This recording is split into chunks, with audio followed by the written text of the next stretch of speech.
À la fin de la guerre en Irak, un tireur d'élite irakien légendaire, responsable de la mort de plus de 40 soldats américains, devint une véritable légende. Surnommé l'ombre de la Ghost Division, il incarnait la résistance et la guérilla. Pour l'arrêter, l'armée américaine dépêcha son meilleur sniper, Matthew, accompagné de son partenaire Alan.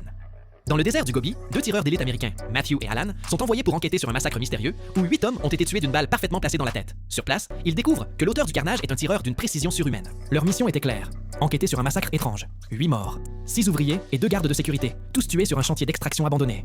Aucun des corps n'avait été retrouvé à proximité d'un abri. Tous étaient tombés à découvert. Alan, observant les cadavres à travers sa lunette, remarqua un détail glaçant.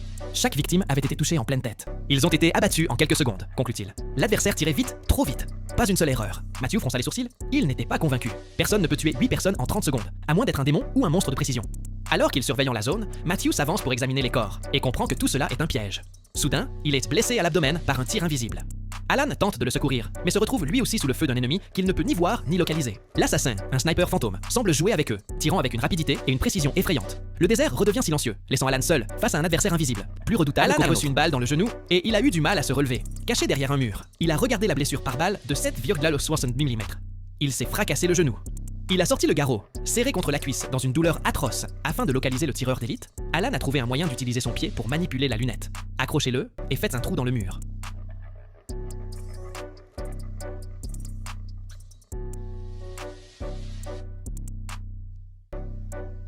Miroir d'observation, juste assez pour s'intégrer. Après observation, mais à déterminer l'emplacement du tireur d'élite, il a annoncé la nouvelle à Matthew, mais n'a obtenu aucune réponse de sa part. Apparemment, il s'est évanoui, Alan. Je n'ai finalement aucune force physique pour couler. Il s'est endormi, mais bientôt il a été réveillé par une voix à la radio. Il pensait que l'autre partie était l'équipe de secours de la base. Après avoir longuement bavardé, il a constaté que l'autre partie veut juste connaître son emplacement. Le prudent Alan n'a pas été dupe de cela. Quand il était sur le point de tirer pour révéler son emplacement, il a remarqué que l'autre partie parlait avec un accent. Pas américain. Tu as vu, à travers mon camouflage baisse dont tu parles, je parle de te cacher derrière des murs. Comme si tu te cachais derrière ce mur.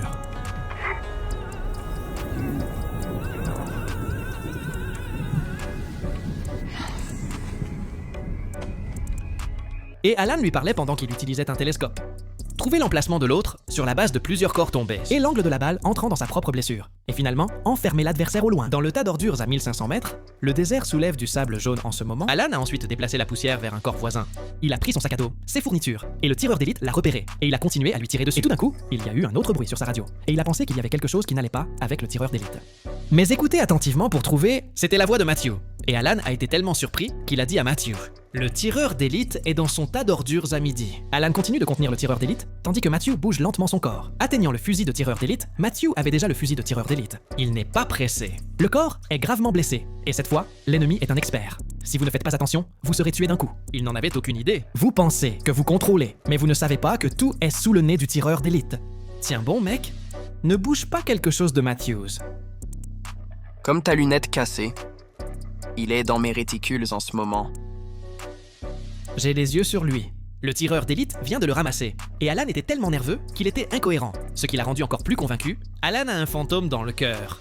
Plus lentement à la fois... Alan s'est retrouvé comme exposé, et a immédiatement pris l'arme, et a tiré vers l'ouest. Une vague d'attention. Matthew a profité de cette occasion pour se retourner et installer un fusil de sniper, et viser la cible. Dirigez-vous vers la poubelle, en vous sentant sans voir de cible. 3 coups dans une pile, puis une balle dans la cuisse pour le tour suivant. Alan a allumé la radio et l'a insulté et l'a supplié de ne pas blesser Matthew. Il n'y avait aucune menace pour lui à ce stade, et Alan pensait que sa sincérité l'avait ému. Laissez Matthew rapidement grimper vers lui. En regardant son bon frère mourir tragiquement sous ses yeux, il a commencé à se blâmer d'avoir causé la mort de Matthew, mais bientôt il s'est mis en forme. En regardant les 2 radios devant vous, Alan l'a accidentellement réparé. Il vient d'entrer en contact avec l'équipe de secours et a été coupé par un tireur d'élite. A menti que le tireur d'élite n'avait pas été trouvé, qu'ils envoient un hélicoptère chercher Alan, essayant de s'expliquer, mais se trouvant. Je n'entendais pas sa voix. Alan a regardé les cadavres et s'est rendu compte que tout était un piège de tireur d'élite. Il s'est d'abord occupé des ouvriers, a appelé les gardes déguisés en ouvriers, puis s'est occupé des gardes. puis s'est fait passer pour l'équipe de défense et a appelé Alan Matthew. Le tireur d'élite prévoit de répéter l'ancien plan. Résolvez les coéquipiers qui sont venus à la rescousse. Hélène était impuissante et est tombée dans le désespoir, enroulée une corde autour du tireur d'élite de Matthew. L'arme a été traînée, a trouvé une position appropriée pour viser, mais a trouvé que le champ de vision est bloqué par le mur devant moi, regardant l'hélicoptère qui vient derrière moi vivre et mourir à ce moment. Il a renversé le mur, s'est allongé sur le sol, a visé les ordures, et après quelques coups de feu, Alan a verrouillé sa position. Après le coup de feu, l'autre partie n'a pas bougé. Alan n'était pas sûr d'avoir touché sa cible. Il s'est levé et a fermé les yeux. Les secondes ont passé, et il était indemne lorsque l'hélicoptère de sauvetage est arrivé derrière lui. Alan leur a dit d'identifier l'ennemi dans la poubelle. Mais ils n'ont pas du tout pris ses paroles à cœur, et ont rapidement mis le corps de Matthew, et faux. Alan de Toby monte dans l'avion, et l'hélicoptère rugit dans le décollage. À l'intérieur de la cabine, Alan a regardé le désert de la mort qui rétrécissait. Les nerfs tendus se sont enfin détendus. Il y avait une trace de salut sur son visage, juste au moment où il pensait être en sécurité. Le renversement le plus terrifiant est survenu. Un fusil de sniper croustillant a explosé, et l'un des membres de l'équipe a été tué sur place. Puis un autre coup de feu. Le pilote de l'hélicoptère a reçu une balle dans la tête et a perdu le contrôle du géant de l'acier. L'oiseau a tournoyé et a pleuré comme un cerf-volant avec une corde cassée, et est tombé dans une boule de feu. La radio sonne à nouveau. Toujours le même froid. La voix d'un fantôme avec un accent du Moyen-Orient. Cette fois, il a imité le ton terrifié du pilote d'hélicoptère, en attendant que la prochaine vague de troupes américaines vienne à la rescousse.